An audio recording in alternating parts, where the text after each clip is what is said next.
当我们开车行驶到大山的山谷深处，道路只能容纳一车通行。行驶到偏僻的小路边时，发现一条青石板台阶一直延伸到山谷深处。满怀好奇，我们通过无人机看到，在这个山谷深处，有一栋房屋孤零零地藏在里面。新架设的电线杆，新布置的电线一直延伸到山谷里面去。莫非里面还有人居住？现在让我们徒步进去一探究竟。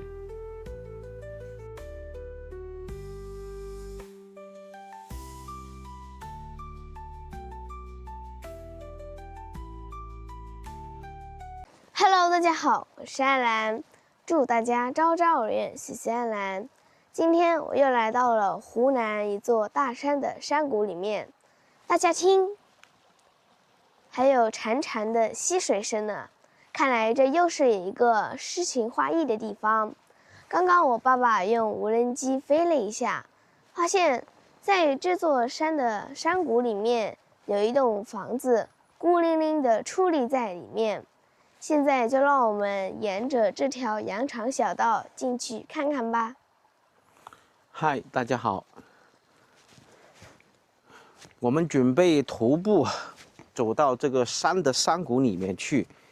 刚刚我用无人机飞的时候啊，发现有一栋泥土房在这个山谷的中央，但是周边呢没有其他的房子了，所以我们现在决定徒步。通过无人机的视角呢，我们看到啊，它是一条羊肠小道进去，它没办法骑自行车、摩托车，只能够通过步行。另外一个事情就是，我们走到这个位置的时候呢，我们可以看到啊，有电线往山谷里面拉，所以我们才决定走到山谷里面去看一下。本身我计划是往前面有几个山谷啊，有几栋房子的。但是车子开到这个半路的时候啊，我看到这里有新拉的电线，所以我临时用无人机探了一下路，看到里面有房子，所以我现在就准备进去了。差不多路程啊，通过无人机的距离接近有2公里长。站在这个位置呢，以前这里是一块良田，但是呢，现在已经也废弃在这里了。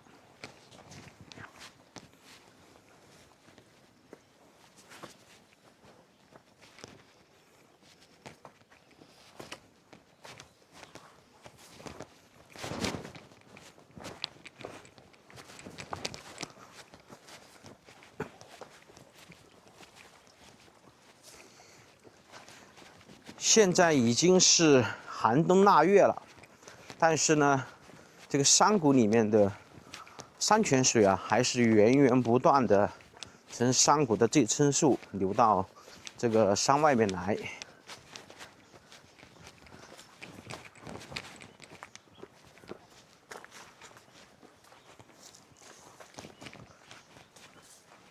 从电线杆的新旧程度来判断，这个房子啊，如果是真的没有人住，那么它荒废的时间呢，应该也不会超过5年，可能就是近2、3年左右才搬离出来。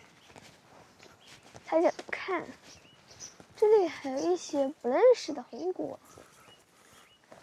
这个果子好鲜艳，红彤彤的。以前这一片呢，全部都是农田了，但是呢，现在全部都已经荒废了。所以啊，这个山谷里面啊，以前应该是一个古村落来的。它这个以前应该都是一个房屋的地基。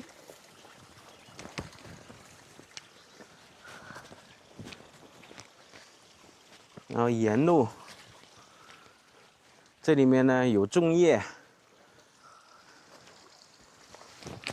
像这个沟里面呢，都会有一些小鱼仔啊、泥鳅啊、黄鳝什么的。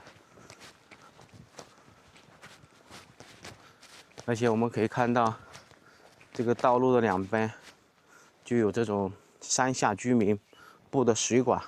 基本上我们在山里面呢，很容易的就看到山底下的居民，他们会买个几公里长的这种水管，牵到这个山谷底下，直接把这个天然的山泉水引运到他们自己家里面。一个是自己喝，还有一个就是叫菜地啊，喂养家禽什么的。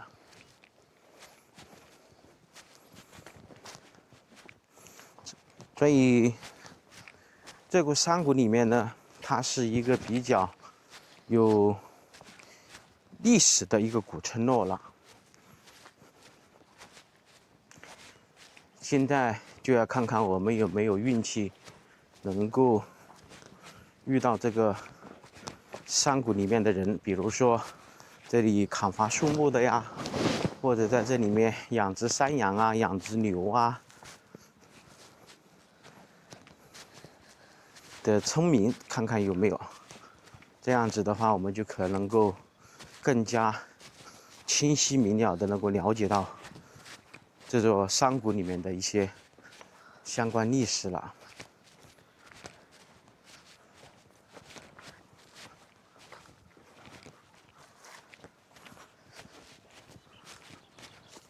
我们周围的山不是特别高，大概只有100多米，但是我们的海拔所处位置呢，接近有300多米了。因为我们目前处的位置啊，其实是在一些山的半山腰了。这里有接近膝盖多深的杂草，但是在10年前，这里都是一块肥沃的农田了，种植水稻的地方。以后在国内，这种荒废的田地，不管是旱地还是农田也好，只会越来越多，因为人口在急剧减少，然后等耕种技术的，还有一些，尤其是在农村不愿意种田的、种地的人呐，年轻人呐，只会越来越多，因为没有什么收益，压力现在是越来越大。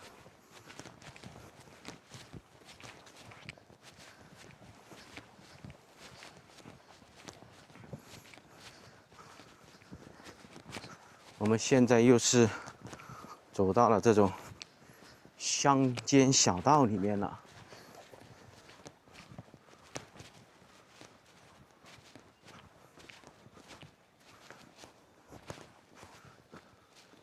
所以住在这个里面的人呢，想要出来，不管是什么季节，都只能够步行了。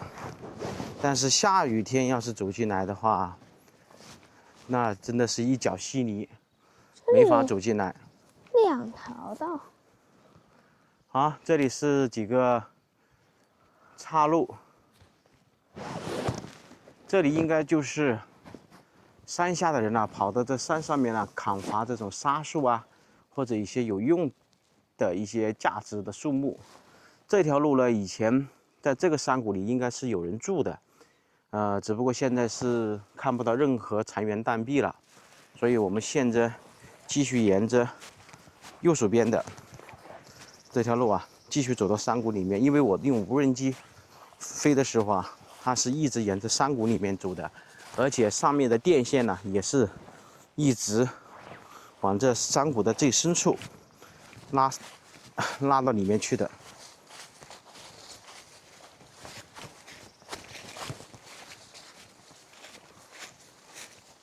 现在这些枯草已经覆盖在这个路面上了。这样看来，这个山谷里面的那栋房子应该是没有人住了，因为从这种荒凉的情况看，因为道路全部都是接近快1人高的杂草了。如果有人类活动的痕迹，他会想方设法把这个路面的杂草会清理干净一下。就像我们前面几期视频中去探访的一些留守老人，他们都会想方设法把道路啊清理得干净，方便自己出行啊，偶尔出来去山脚下呀，买点东西呀，或者是跟山脚下的人呐聊聊天什么的。这个山谷里面上午好重的漏水。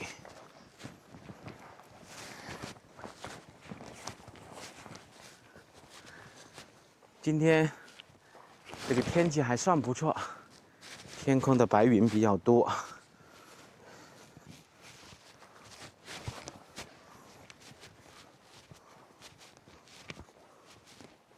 以前这一大片都是肥沃的土地，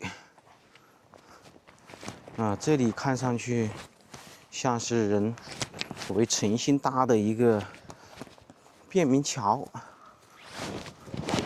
莫非这个房子里面是变成了养殖业，专门养黄牛、养山羊吗？哎呀，我的天！或者在这个山里面养蜜蜂？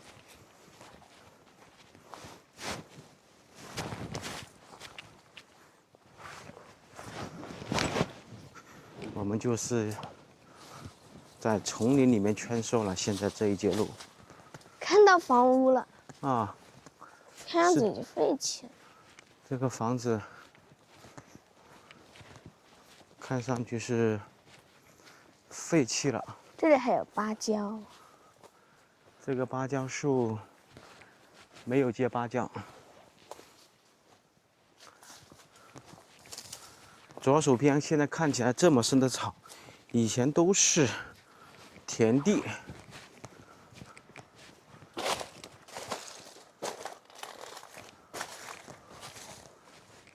这个电线应该就是拉到这户人家了，单独为这户人家拉的，但是看上去这户人家已经搬出去了。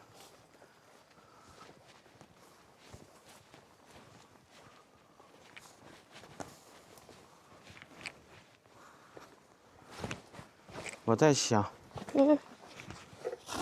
哇，好多野生的这种哇，鸟，吓得一跳啊，还以为是什么。我以为是野猪。还有很多鸟是吧？是的，吓一跳。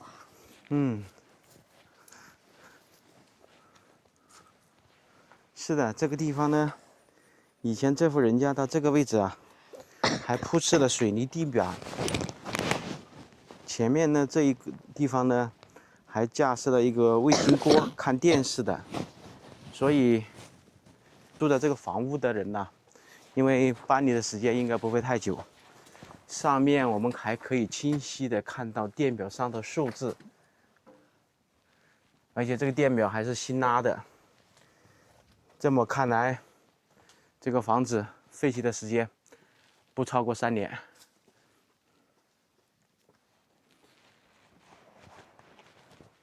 可能住在这山里面呢，以前应该是一位老人。我们先透过这个门缝进去看一下，里面的设施一应俱全，但是呢，已经是人去楼空了，飞尘呢也不是很厚，上面还是上了一把锁。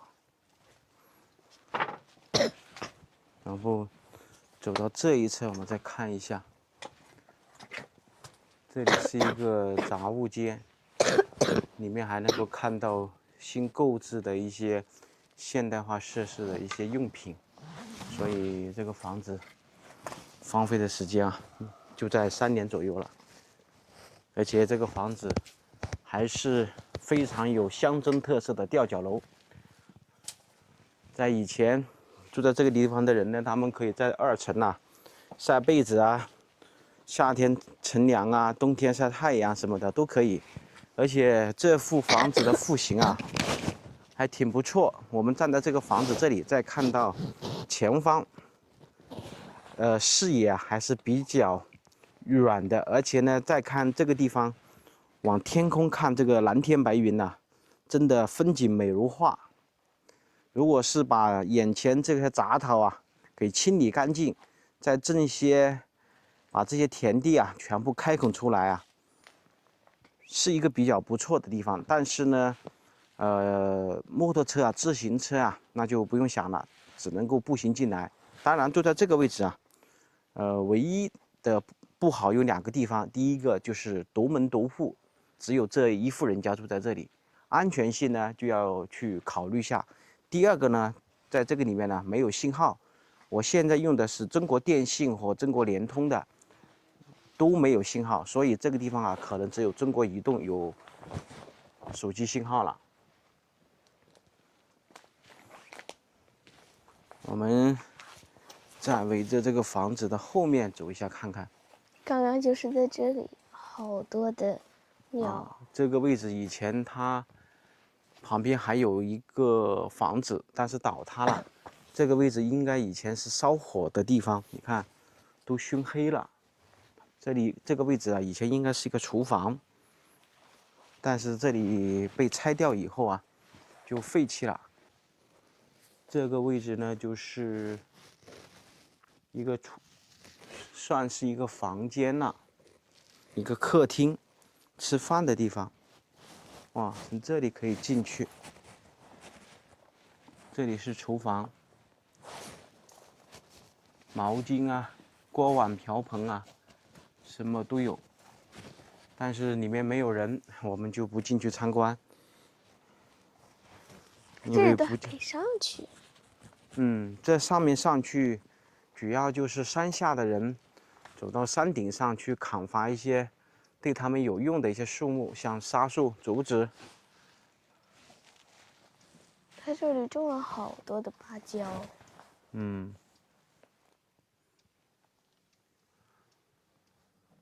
上面完全是荒废了。我们看到乡中的这种泥土房啊，它们里面都会夹杂一些石头，然后还有一些木头，再用一些黄泥啊，甚至还会加一些糯米啊，甚至是蛋清什么的。这样子呢，这样的墙面呢，它能够只要是上面的瓦片啊、黄梁啊做好的话，像这种泥土房住个50到100年没有一丁点问题的。但是如果是说年久失修，然后一直渗水的话呢，这种房子啊，只要3年不住人，它就会倒塌。因为之前我们有去拜访过2位在山顶上养蜂的人，因为他们自己的泥土房只有3年没有住，一下子就倒塌了。但是有些房子60、70年了，还有人住的话，这个房子仍然看上去啊，都还是比较坚固的。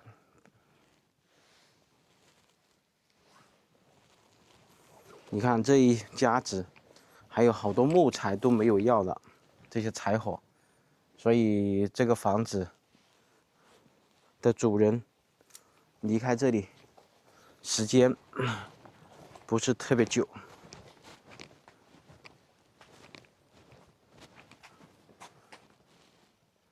以后像这种废弃的房子只会越来越多了。看这上面有一扇门，这样子就可以走到2楼去。